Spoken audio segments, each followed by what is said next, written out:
पितृपक्ष में भूल कर भी मत करना, इन गलतियों को लगता है भयंकर श्राप। जी हां दोस्तों, ये बात बिल्कुल सही है, जिसके बारे में स्वयं कृष्ण भगवान ने बताया है। इस श्राप से बचना बहुत जरूरी होता है, नहीं तो पितृपक्ष के बाद पूरा साल पछताना पड़ता है। पितृपक्ष कब से शुरू हो रहे हैं? पितृपक्ष में कौन सी चीजों से परहेज करना चाहिए और कौन से नियम का पालन करना चाहिए? नमस्कार दोस्तों। पितृपक्ष एक ऐसा पक्ष है जिसमें हमारे पितृ धरती पर आते हैं और ये देखते हैं कि आप क्या कर रहे हैं, आप उन्हें कुछ समझते भी है कि नहीं। पितृ को शास्त्रों में ढाल कहा जाता है। संकटों से ढाल, दुखों से ढाल और हर प्रकार के संकट को हरने के लिए ही पितृ केवल पितृपक्ष में आते हैं। आपकी सहायता हेतु ही उनका एक उद्देश्य मात्र होता है।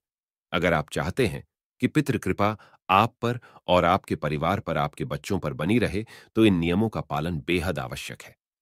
पितृपक्ष से जुड़ी सभी चीज इस वीडियो में हम आपको बताएंगे। पितृपक्ष के पीछे की एक कहानी ये भी मिलती है कि प्राचीन समय में भगवान शिव ने जिन सप्त ऋषियों को ज्ञान दिया था, उन्हें पितृपक्ष का महत्व भी बतलाया था। भोलेनाथ ने यह बताया कि हे ऋषियों, अगर कोई मनुष्य अपने पुराने कर्मों से पीड़ित है, तो उसके कारण वो जीवन में बड़ा दुख भोगता है, पाई पाई को तरसता है और धन कैसे कमाना है वह उसे समझ नहीं आ पाता है। और ये कष्ट उसे इसीलिए प्राप्त होता है कि उसने अपने पितृ की कदर नहीं की थी। इसीलिए पूर्व जन्म के दोष के कारण उसे कष्ट भोगना पड़ता है। और इन्हीं कष्टों से मुक्ति के लिए पितृपक्ष का समय आता है। अगर कोई मनुष्य अपने पितृ के उद्धार और सम्मान के लिए इस पक्ष में नियम पूर्वक आचरण करता है, तो वो शीघ्रता से पितृदोष से मुक्त हो जाता है। भगवान शिव ने यह भी बतलाया है कि जिस मनुष्य पर पितृ का हाथ होता है, वह अकेला ही शक्तिशाली बन जाता है और वह चाहे जहां भी रहे, लेकिन अपना वर्चस्व हर जगह फैलता है। केवल पितृ की ही सहायता से मनुष्य धन, वर्चस्व और खुद से अपनी अधिक संपत्ति अर्जित करता है, क्योंकि पितृ अपने बच्चों पर कृपा करना चाहते हैं, उसे सब कुछ देना चाहते हैं। बस मनुष्य ही ना समझी में गलती करता है। जो लोग अपनी पैतृक संपत्ति से हटकर बाहर कुछ नहीं कर पाते, वो इसीलिए नहीं कर पाते क्योंकि उनके ऊपर पितृदोष होता है। और जो लोग पैतृक संपत्ति से हटकर भी संपत्ति बना देते हैं, उन पर जरूर ही पितृ का हाथ होता है और पितृ की ही सहायता से वो ज्ञान को भी प्राप्त करते हैं। पितृ की कृपा जिस मनुष्य पर हो, वो अंधकार में भी सूर्य समान तेजस्वी होता है। और यही वजह है कि पहले के जमाने में राजा महाराजा अपने पितृ सम्मान के लिए पितृपक्ष में कई प्रकार की चीज किया करते थे, जिससे पितृ उन्हें संपत्ति बढ़ाने में और विस्तार फैलाने में मदद करते थे।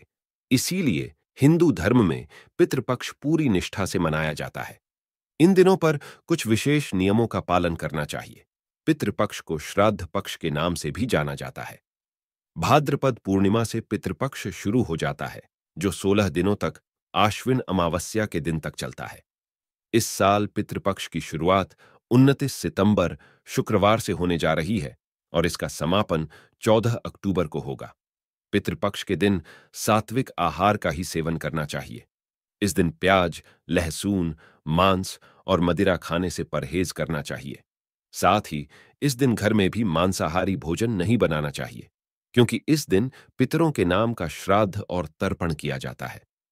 पितृपक्ष के दौरान श्राद्ध कर्म करने वाले व्यक्ति को पूरे 15 दिनों तक बाल और नाखून कटवाने से परहेज करना चाहिए।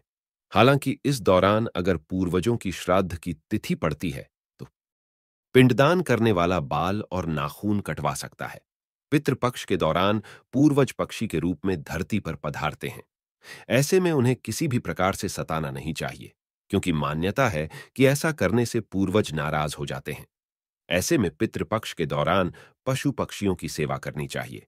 पितृपक्ष में किसी भी तरह का मांगलिक कार्य नहीं करनी चाहिए। शादी, मुंडन, सगाई और गृह प्रवेश जैसे मांगलिक कार्य पितृपक्ष में निषेध माने गए हैं। दरअसल पितृपक्ष के दौरान शोकाकुल का माहौल होता है, इसलिए इन दिनों कोई भी शुभ कार्य करना अशुभ माना जाता है। पितृपक्ष के दौरान किसी भी नए वस्त्र या किसी नई चीज की खरीदारी करना निषेध माना जाता है, बल्कि इस दिन वस्त्रों का दान करना चाहिए। पितृपक्ष में पशुओं एवं पक्षियों के लिए दाना और पानी की व्यवस्था अवश्य करें। ऐसा करने से पितृ प्रसन्न होते हैं और हमेशा ढाल बनकर सहायता करते हैं। पितृपक्ष पर कुछ विशेष उपाय भी किए जाते हैं, जो हम आने वाले वीडियोस में आपको बताएंगे। धन्यवाद।